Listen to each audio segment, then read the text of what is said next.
good day all. I'm Cadet Parba from BSMT 117.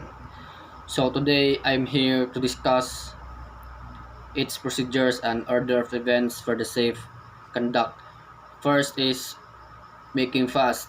Second is sending first line ashore, and lastly is unmooring. So first, let's describe first its procedures and its safe conduct of making fast. First is making fast the tag line or tow line. Tag.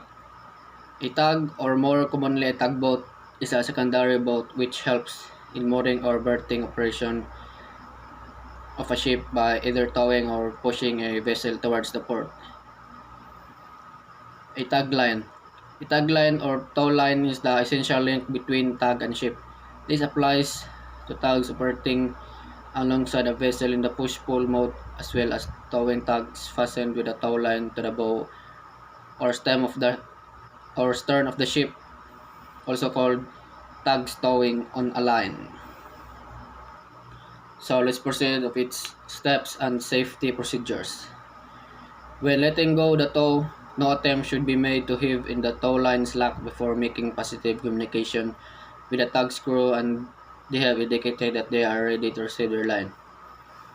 So when letting go the tow, no attempt should be made. Much better if you stay away so it is safe and is far from danger, and start communicating to the tug's crew so that they will ready to take their line.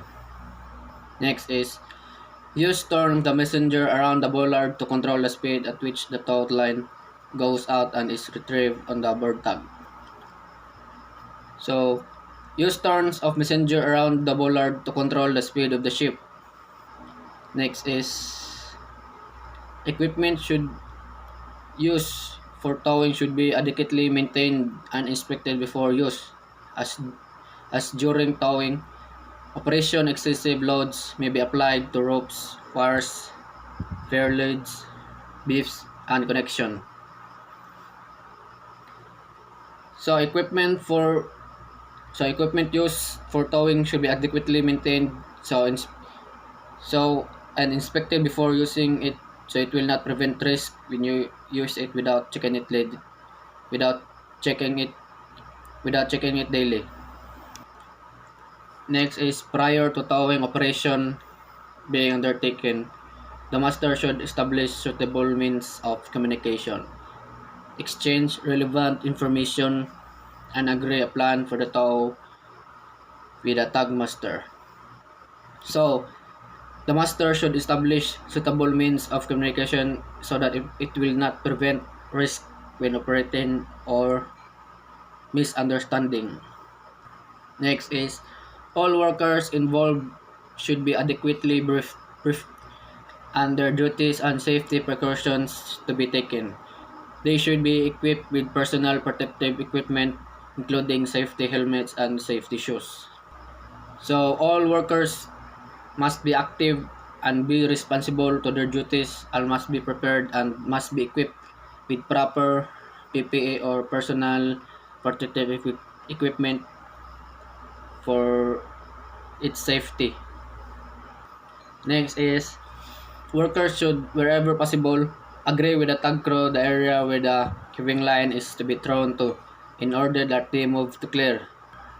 So in this scenario, you must have proper communication when throwing the heaving line its proper designated place to prevent from danger or risk. Next is a messenger should be used to heave the tug's tow line on boards by winch, and then a stopper used while the eye is placed around the bollard. Next, only enough turns of the messenger should be used on the warping drum and drum end to heave in the tow line. So on tankers, do not place the tow line's eye over the bollard which has far wire. Far wires to the far wire made fast to it. Take the fire off if there is no bollard available. So during operations, communication should be maintained. A towing vessel on both bridge team and foredeck of the vessel under the tow, and the tow party of the bridge team. So in this, during operation, communication must be maintained adequately in order to prevent mistakes and far from risks. So next, in all communication, clear identification of the parties communicating should be used to prevent misunderstanding. So you must be focused and listen to your communicator from the tugboat and do not speak while you are in call. Must be listened to prevent from misunderstanding and always active. Next is the tug master should be kept informed of engine movements, proposed use of thrust, etc. The tug master should keep informed about its engine movements to prevent its risk. Persons in charge of the mooring party should monitor the towline to give warning to the crew if the towline should become taut for whatever reason. So persons in charge of the mooring party should give warning to the crew if the towline should become taut for whatever reason, or it may cause damage, or sometimes it can cause death.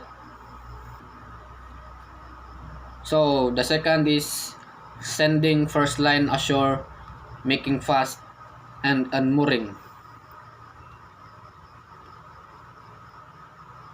For your safety, sending first line ashore. In most mooring, the first lines are required to get and hold the vessel in position until the remaining mooring lines are sent ashore and vessel is safely moored. A number of fatalities and serious injuries have occurred across the maritime industry due to parting of mooring lines. In most mooring operations, the first lines are required to get and hold the vessel in position until the remaining mooring lines are sent ashore and vessel is safely moored. For your safety, mooring operations are challenging and sometimes lead to fatal accidents on board. Therefore, be alert and must be active when mooring because this operation is very risky and it can lead you to its death. So the next one is let's define making fast and all fast. Making fast means to make secure to fasten firmly as a vessel, rope or door. All fast means the time during which the vessel is completely moored, which includes gangway down and secure for all vessels other than inland barges and cargo point. So next is let's define unmooring. The unmooring service is understood as the service whose object is to release and cast off the lines of a vessel from the fixtures to which it is moored. So next is let's tackle about mooring and unmooring safety procedures. First procedure is an adequate number of experienced crew must be available. So must have adequate number of an experienced crew. Next is whilst more regular checks should carried out to ensure the vessel is still alongside safely. Next is crew will take into account of effects of wind, current, suction from passing ships, waves and swell, the tide, the ship's movement as a result of cargo operations. Next procedure is always maintain a safe distance from warping ends drums to prevent becoming trapped. Keep hands and fingers free. So to prevent from being trapped, always maintain distance to avoid risk. Next procedure is sound communication between ship and shore, and tug if when applicable is of the essence. So you must have proper communication to prevent misunderstanding.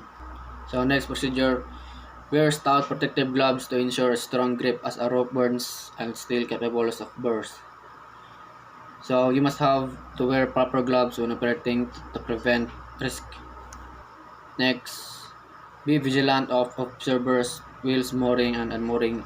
Ropes may snap at any time. So in this scenario, you must be active and alert when operating to prevent risk because whilst an unmooring ropes may snap at any time. Do not ever lay ropes and warps around sharp corners when using a winch. The angle to the hawsel should be as large as possible. Do not ever stand close to taut ropes or warps and stay clear of the snap back zone. As much as possible, stand behind the warping end when handling ropes. Avoid the side of the taut rope. Do not ever stand inside a bend or loop of any rope or warp or it can lead you to death. Stay clear of moving parts. Beware of heavy lines being thrown aboard from tugs or shore. So that's all. Thank you.